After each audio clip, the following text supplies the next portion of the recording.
Okay, I got my pocket diapers. Now, do I need any extra inserts?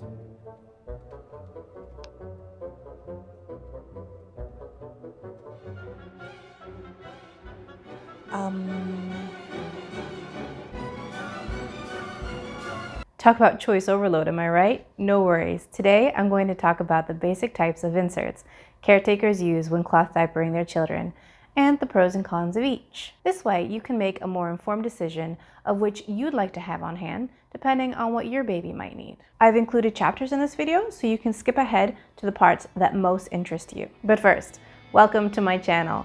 My name is Selena, I am little, and you can call me Selly if you are so inclined.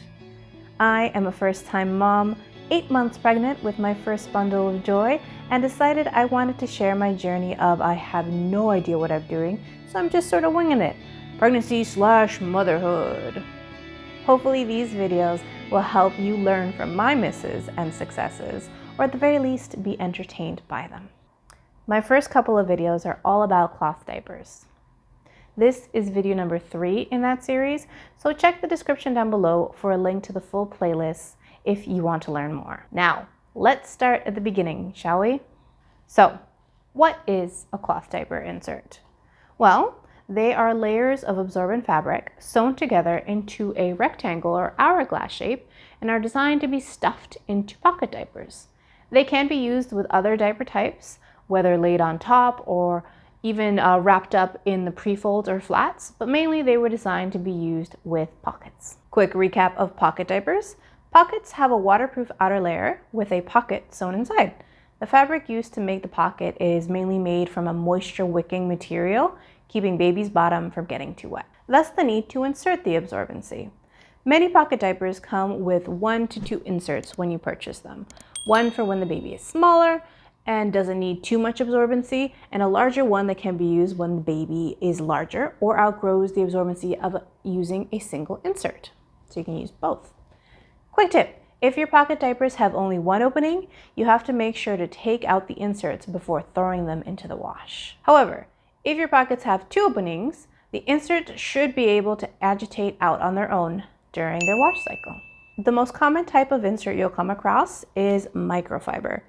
Microfiber absorbs liquids very quickly. It is so absorbent that you don't ever want it to have direct contact with baby's skin because it will irritate baby. And while it does absorb quickly, it doesn't retain the liquid very well. Microfiber is like a sponge. It collects the water just fine, but it's prone to compression leaks. However, if your baby is still quite new to this lovely planet we live in and is still having frequent diaper changes throughout the day, a single microfiber insert should be enough. That being said, if your kid is a heavy wetter or is going to have a diaper on for an extended period of time, it is a good idea to pair up microfiber with something else. They can also be bulkier than other insert types. Really, some parents discard microfiber altogether because of the compression leaks and because it is also the most likely to hold on to smells out of the other fabric types. Bamboo.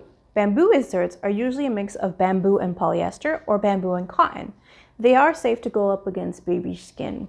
They tend to be thinner and retain a lot more liquid than microfiber, but are also slower at absorbing the liquid. And because they retain a lot of liquid, they will take longer to dry after a wash. Charcoal bamboo. These inserts are usually a black or gray bamboo outer layer, and they have a microfiber inside. You can technically have them against baby's skin, but it's probably best to avoid doing so if you have a particularly sensitive baby.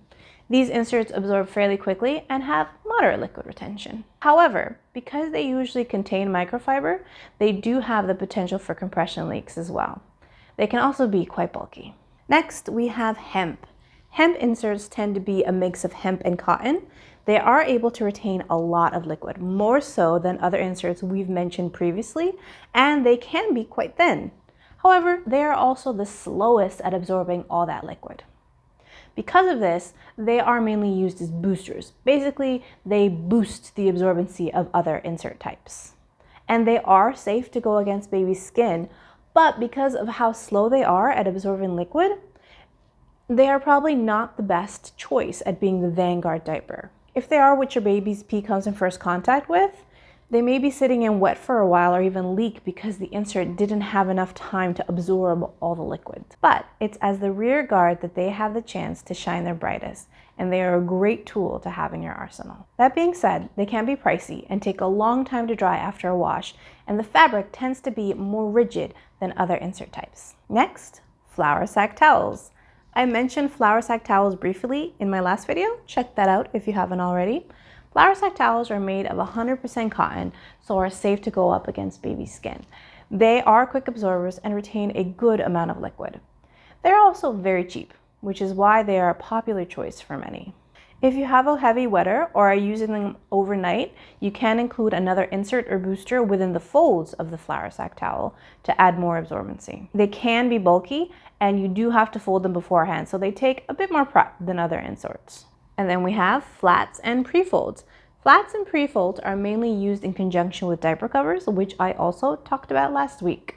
But many also choose to use them as inserts in pockets. Flats and prefolds are made of many of the fabric types we mentioned earlier: cotton, hemp, bamboo, as well as others. But the main pro they have when it compared to inserts is their drying time.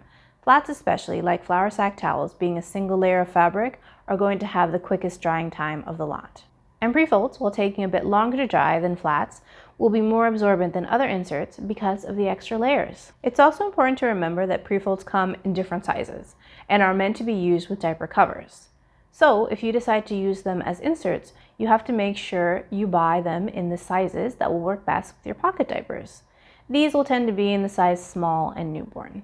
Flats and prefolds can be bulky, but they are less likely to need boosters or extra inserts when being used during the day. And those are the basic types of inserts. Every baby is different and unique, so many parents end up mixing and matching insert types into what works best for baby and their cloth diaper routine. And there are more insert types out there like Zorb and Minky. However, those aren't as common, so I didn't include them in this video. There are also people that will use old t-shirts and blankets or even cloth wipes as inserts and boosters. Basically, anything made of absorbent fabric can be used as an insert.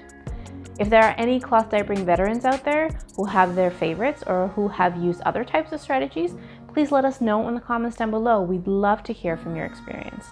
And for those who are very new to this and are looking up inserts to buy, whether new or pre-loved, and are confused by the difference between inserts and boosters, the main difference is that boosters are usually made to be thinner or to have fewer layers than your standard inserts because they are meant to be used for extra absorbency while trying to keep from adding too much bulk to the diaper. And that's about it for today, friends. If you found any of this helpful, give this video a like, and don't forget to check out the other videos in the cloth diaper playlist linked in the description down below. If you still have any doubts or questions, or just want to tell me what a great job I'm doing, let me know in the comments. Remember, you're the best, and if you're not, at the very least, you can try your best. Until next time, mwah!